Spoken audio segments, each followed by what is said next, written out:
మానవుడు దేవునితో తన సంబంధాన్ని కోల్పోయినప్పుడు మరి దేవునికి మానవుని మధ్య మాటలు లేవు. మరి ప్రవక్తల ద్వారా, తర్వాత న్యాయాధిపతుల ద్వారా దేవుడు మాట్లాడేవారు.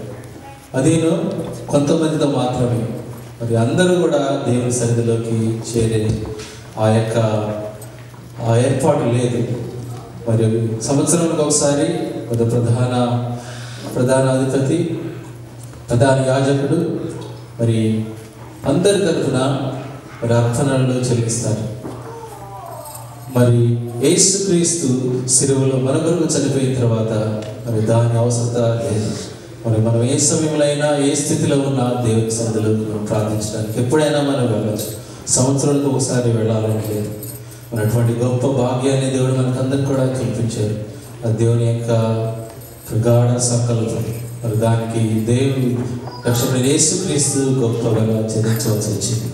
అదేమంటే సిలువలో రక్తం అంతా కూడా మన కొరకు కాల్చాడు. దాని ద్వారానే మనకు పాప క్షమాపణ. హల్లెలూయా. మనందరూ కూడా కలిసి పాట పాడదామండి.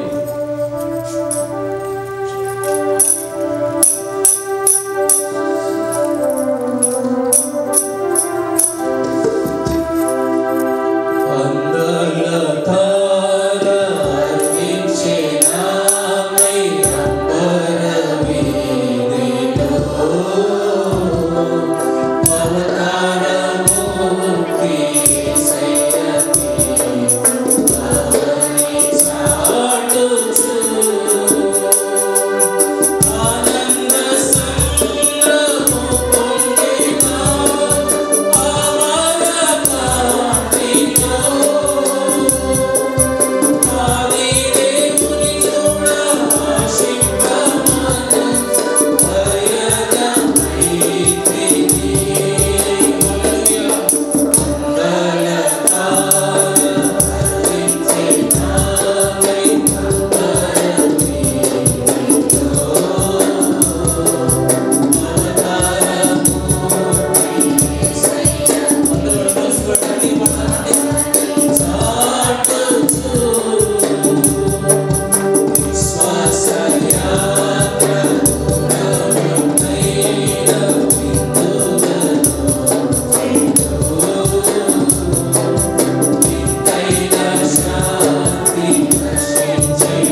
ఇలా నిలబడి ఉండగా ప్రార్థన చేసుకుందాం.